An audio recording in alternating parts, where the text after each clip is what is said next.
초토의식 적군 묘지 앞에서. 자, 8번째라고 되어 있는 거 보니까 이거는 연작시네요. 자, 그럼 한번 살펴보도록 하겠습니다. 이 시는 국토 분단과 동족 상잔의 비참한 상황. 이게 뭡니까? 요거, 그렇죠. 6.25죠, 6.25. 6.25 전쟁이라고 이렇게 이해하시면 되겠네요. 적군 묘지를 보고 느낌을 쓴 작품이다. 고향을 부겨준 시인은 시인 자신이 월남한 사람이에요. 분단의 상징물인 휴전선을 바라보면서 민족의 고통을 절감하며 적군 병사들의 풀지 못한 원한, 얼마 돌아가지 못한 원한, 통일을 못한 분단에 대한 원한, 그들만의 것이 아닌 자신의 바람으로 동일시하고 있다. 그것은 다름 아닌 이념의 대립과 증오를 넘어선 진정한 화해와 통일이 이루어지기를 희망하는 것이다 라고 우리가 볼 수 있겠습니다. 순마국어 채널은요, 고등학생 내지는 대입시생을 위한 어떤 국어 전문 채널입니다. 그러다 보니까 주요 내용은 문학작품과 문법을 주로 다루고 있으며, 그 다음에 시험에 꼭 필요한 개념어들을 정리하고 있습니다.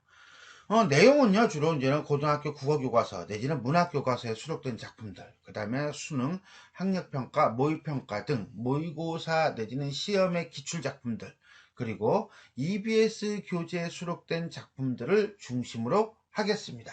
순마국어 채널을 통해서 자, 고등학생들 여러분, 그 다음에 대입생 여러분들 열심히 공부하시고 좋은 결과가 있기를 바라겠습니다. 그런 의미에서 자, 요거 보이시나요? 요거 보이시죠? 그죠? 자, 요게 이제는 구독 버튼이에요. 요 영상의 하단, 오른쪽 하단에 이렇게 있을 겁니다. 자, 구독 버튼 눌러주시고, 그 다음에 좋아요 체크해주시고, 알람 설정해주시면 정말 감사하겠습니다. 오, 여기 줄지어 누웠는 넋들은 눈도 감지 못하였겠구나. 어제까지 너희의 목숨을 겨누 방화쇠를 당기던 우리의 그 손으로 썩어 문드러진 살덩이와 뼈를 추려 그래도 양지바른 두매를 골라 고이 파묻어 때마저 입혔거니 죽음은 이렇듯 미움보다도 사랑보다도 더 너그러운 것이로다. 이곳서 나와 너희의 넋들이 돌아가야 할 고향 땅은 30리면 가로막히고 무인공산의 정막만이 천만근 나의 가슴을 억누르는데 살아서는 너희가 나와 미움으로 맺혔건만 이제는 오히려 너희의 풀지 못한 원한이 나의 바람 속에 깃들었도다. 손에 닿을 듯한 봄 하늘에 구름은 무심히도 북으로 흘러가고 어디서 울려오는 포성 몇 발. 나는 그만 이 은원의 무덤 앞에 목 놓아 버린다. 자, 이렇게 전체 7개 연으로 된 시를 살펴보았습니다. 자, 그러면 한행 한 구절 한 구절 살펴보겠습니다. 오, 시작부터 어때요? 감탄사로 시작하죠? 감정이 이미 어떻게 돼 있어? 한층 올라가 있구나. 감정이 고조되어 있구나. 라고 볼 수 있겠습니다. 여기 줄지어 누워있는 넋들은 여기 줄지어 누워있는 넋. 이게 바로 이 시에서 얘기하고 싶은 대상들이죠. 시적 대상들이고요. 전쟁으로 인해 죽은 적군 병사자들의 넋이다. 왜? 제목이 적군 묘지 앞에서잖아. 그렇게 보면 돼요. 눈도 감지 못하였겠구나. 눈도 감지 못했다는 것은 한마디로 원통하다. 뭐 이런 뜻인가요? 그렇죠. 무엇 때문에 원통해? 전쟁이죠. 여기서 6.25 전쟁. 그것은 바로 이데올로기의 대립이다. 그 다음에 여기 누워있는 넋들은 고향에 가지를 못했으니까 고향으로 돌아갈 수 없는 한과 분. 원통함이다. 라고 볼 수가 있겠습니다. 자, 1년에서는 시적 대상을 제시하고 시적 상황, 적군묘지에서 적군묘지를 바라보고 있다 라고 하는 상황을 보여주고 있다 라고 할 수 있겠네요. 1년 눈도 감지 못한 적군묘지 넋들. 어제까지 너희의 목숨을 겨누어 너희가 누구야? 그렇지, 적군병사들이죠. 무덤에 있는 사람들. 방아쇠를 당기던 우리의 그 손으로 어제까지 목숨을 겨누어 방아쇠를 당겼어. 그러니까 이 방아쇠는 결국 전쟁을 의미하는 걸 거예요. 그 다음에 이데올로기의 대립이라고 본다면 썩어 문드러진 살덩이와 뼈를 추려. 자, 이건 뭐야? 썩어 문드러진 살덩이와 뼈를 추렸다라고 하는 거. 또 하나, 썩어 문드러진 살덩이와 뼈라는 건 죽은 사람이죠. 즉, 죽음에 대해서 어떻게 하고 있어? 시각화시키면서 전쟁의 비극성과 참혹성을 강조하고 있다. 그래도 양지바른 두매를 골라 고이 파묻어 때맞아 입혔거니 고이. 자, 양지바른 두매를 골라 고이. 결국 뭡니까? 추모와 애도죠. 어제는 방아쇠를 당겼는데 오늘은 어때요? 이렇게 추모와 애도를 하고 있습니다. 그 이유는 뭐 때문이에요? 그렇죠. 죽었거든요. 이게 이유죠. 이걸 통해서 우리는 이데올로기의 대립이 죽음으로 인해 무화되고 있다. 죽음이 이데올로기의 대립을 다 엎어버린 거예요. 덮어버린 거예요. 무화시켰다 라고 볼 수 있겠습니다. 왜? 죽었잖아. 그보다 더한 게 어딨어?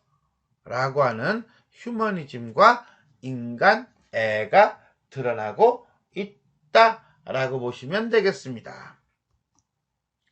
죽음은 이렇듯 미움보다도 사랑보다도, 미움이 뭐야? 전쟁. 사랑이 뭐야? 민족의, 인간의 보다도 더 너그러운 것이다. 자, 그러면 결국 죽음은 미움보다 사랑보다 더 너그럽다는 것은 미움과 사랑을 초월하는 것이다. 따라서 민족이니 전쟁이니 이딴 거 다 허망한 것이다. 죽음 내지는 생명 앞에서는 그런 건 다 의미가 없는 것이다. 결국 죽음이란 어떤 것이다 라고 하는 걸 보여주고 있는 거예요. 죽음 앞에서는 이념적 대립도 허망한 것이다 라고 보여줘. 그렇게 함으로써 결국 뭐야? 어제 방아쇠를 당기던 내 손으로 너를 고이 때마저 입히는, 즉 대립을 뭘로? 화해의 계기로 만든다 라고 보시면 되겠네요. 이연 적군묘지를 통한 죽음의 의미. 이곳서 나와 너희의 덕들이, 이곳 적군묘지에서 나와 너희의 덕들이 돌아가야 할 고향 땅은 30리면 30리. 30리라고 하는 것은 먼 거리가 아니죠. 상당히 가까운 거리라고 보시면 돼요. 근데 문제는 나와 너희의 넉들이 돌아가야 할 고향 땅. 그러면 나와 너희의 넉은 결국 같은 고향이란 얘기죠. 아, 여기서 우리는 화자 또한 뭐야? 북을 고향으로 두고 남으로 내려온 사람이라는 것을 알 수가 있고요. 그 다음에 나와 너희가 같은 입장이다. 네 글자로 우리는 뭐라고 합니까? 그렇죠. 덩병상년이라고 보시면 되겠습니다. 가로막히고 가로막히고, 이건 뭐예요? 그렇죠. 분단의 현실. 결국 3년은 분단으로 인해서 고향에 가지 못하는 현실을 제시하고 있네요. 무인공산의 정막만이 천만금 나의 가슴을 억누르는데, 무인공산이라고 하는 것을 한자죠. 사람이 없는 텅 빈 산이란 뜻입니다. 결국 사람이 살지 않는 산?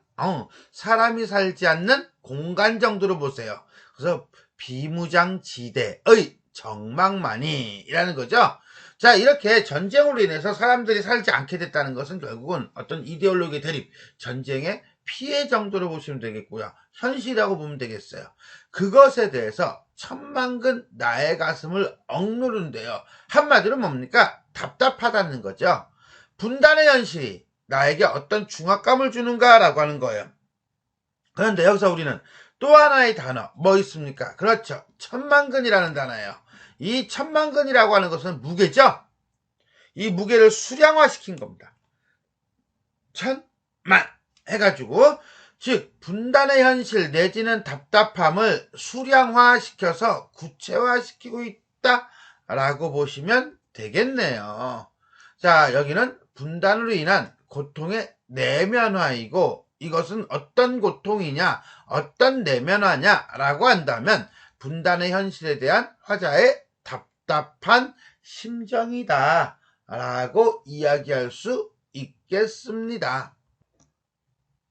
살아서는 너희가 나와 미움으로 맺혔건만 미움? 아, 방아쇠죠. 방아쇠 앞에서 나온 거 뭐예요? 전쟁이라고 봐야 되네요. 자, 살아서는 너희와 내가 뭐 했어? 그렇지, 전쟁으로 인해 갈등을 했어. 그런데 이제는 언제는 죽어서는 오히려 너희의 풀지 못한 원한 뭐야? 전쟁을 하느라고 여기서 죽었잖아. 고향으로 돌아가지 못한 죽음이고요. 이건 전쟁으로 인한 원한이고요. 나의 바람 속에 깃들어 있도다. 자, 그럼 너희의 원한이 나의 바람 속에 깃들어 있는데 바람이 뭔데? 통일에 대한 염원. 그러면 살아서는 너희가 살아있을 때는 전쟁이었지만 죽어서는 뭐야? 바람이니까 누가? 내가. 결국 대상, 적군이라고 하는 대상에 대한 화자의 태도가 변했다 안 변했다? 그렇죠. 변했다라고 봐야 되는 거죠. 자, 여기서 우리는 이 갈등 상태였던 것이 화해 상태로 바뀌었음을 알 수가 있겠습니다. 뭘 통해서? 동일시와 공감되죠. 오연, 분단으로 인해 풀지 못한 원한과 통일에 대한 염원이라고 보시면 되겠네요.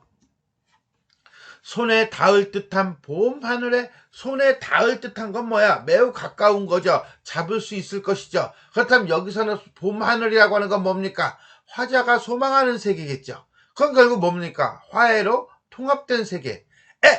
구름은 흘러가고 북쪽으로 흘러가요. 구름은 북쪽으로 흘러간다는 거 하는 것은 뭐예요? 자, 북한으로 자유롭게 넘나들 수 있다는 거죠. 우리는 전쟁이고 분단이잖아요. 못하죠. 결국 여기서 말하는 구름이라고 하는 것은 인간사와 대비되는 자연물이라고 봐야겠죠. 자연물이고 그걸 통해서 뭐합니까? 가지 못하는 인간사를 더 강조하고 있다. 즉 봄 하늘과 구름은 현실과 대비되는 자연 풍경이다. 이것을 표현함으로써 뭐하고 있다? 분단의 아픔을 더욱 부각하고 있다 라고 보시면 되겠습니다. 따라서 6년은 분단의 현실과 대비되는 자연, 7년은 어디서 울려오는 보성 몇 발, 구름은 흘러가는데 계속 울려오고 있어요. 무엇이? 보성 몇 발이. 자, 전쟁이 계속되고 있다는 거죠. 왜? 울려오고 있으니까요. 전쟁이 계속되는 현실이고, 그 다음에 포성인가요? 청각적 심산이 사용되고 있다. 나는 그만 이 은원의 무덤 앞에서, 은원의 무덤 뭡니까? 적군 묘지겠죠. 적군 묘지 앞에서 목 놓아 울어버린대요. 그런데 우린 또 하나 볼 수 있는 게 뭐냐면 은원이에요. 은은 뭐야? 은혜롭다예요. 원은 원망한다예요. 그러니까 이 적군 묘지를 화자는 뭐라고 표현하고 있습니까? 은원의 무덤이라고 표현하고 있습니다. 결국 적군에 대한 화자의 복합적 감정이 드러나면서 목 놓아 울어버린다. 즉 뭡니까? 분단의 현실에 대한 화자의 감정이 직접적으로 표출되고 있다. 격렬하게 표출되고 있다. 즉 추모와 애도를 통한 극복 의지다 라고 볼 수가 있겠습니다. 결국 7년은요 어떻습니까? 전쟁이 계속되고 있고요. 그 현실에 대해서 뭐예요? 통곡하고 있다라고 보시면 되겠어요. 그걸 통해서 통곡하면서 뭐하고 있니? 극복 의지죠. 됐습니까? 이렇게 해서 전체 7년을 살펴보았습니다. 자, 그럼 우리는 전체적으로 한번 정리를 해보겠습니다. 자유시고요. 서정시고요. 제재는 적군묘지죠. 적군의 죽음에 대한 애도와 분단의 현실에 대한 통한, 이미지 사용과 수량적 표현을 사용하여 선명하고 강한 인상을 주고 있다. 자, 어제까지 너희의 목숨을 겨누어 방화쇠를 당기던 우리의 그 손으로 썩어 문드러진 살덩이의 뼈를 추려, 썩어 문드러진 살덩이의 뼈를 추려 라고 하는 것은, 자, 어때요? 하나의 이미지, 시각적 이미지를 사용하고 있는 거예요. 그러면서 마치 눈앞에 보이는 것처럼 생생하게 그려냄으로써 선명하고 강한 인상을 주고 있다. 그걸 통해 전쟁의 비극을 극대화하여 보여주는 효과가 있다. 자, 무주공산의 정막만이 천만근 나의 가슴을 억누르는데, 자, 여기서는 천만근이 문제가 되네요. 천만근이라는 수량적 표현을 통해서 시적 화제의 현재 심정을 효과적으로 드러내고 있다. 그리고 그걸 통해서 적막감과 허탈감을 적절하게 표현하고 있다 라고 보시면 되겠습니다. 화자와 대상의 정서적 동일시가 드러난다. 이제는 오히려 너희의 풀지 못한 원한이 나의 바람 속에 깃들어 있도다. 자, 여기서 우리는 너희의 원한이 나의 바람에 깃들어 있다는 거니까 시적 대상과 화자의 정서적 동일시를 통해 공감대를 형성하고 있다. 그리고 이걸 통해서 통일에 대한 염원을 강조하는 효과를 드러내고 있다라고 볼 수 있겠습니다. 자, 또 하나 더 본다면 자연과 인간사, 인간과 자연의 대비다. 자, 6년하고 7년이죠. 구름은 북으로 흘러가고 어디서 울려오는 포성 몇 발, 이때 구름이라고 하는 자연물과 그 다음에 포성이라고 하는 인간사를 대비시키고 있는 거네요. 대비시켜서 하고 싶은 말은 구름이에요, 포성이에요? 그렇죠, 포성이죠. 북으로 흘러가는 구름과 그 다음에 이데올로기 대립으로 인한 전쟁, 포성 몇 발을 대비하여 분단의 현실이 지속되고 있음을 강조하고 있다라고 볼 수가 있겠습니다. 지금까지 구상시인의 초토의 시 8번째 적군 묘지 앞에서에 대해 살펴보았습니다. 지금까지 내용이 도움이 되셨다면 구독 버튼과 그 다음에 좋아요, 그 다음에 알람 설정 부탁드리겠습니다. 수고하셨습니다.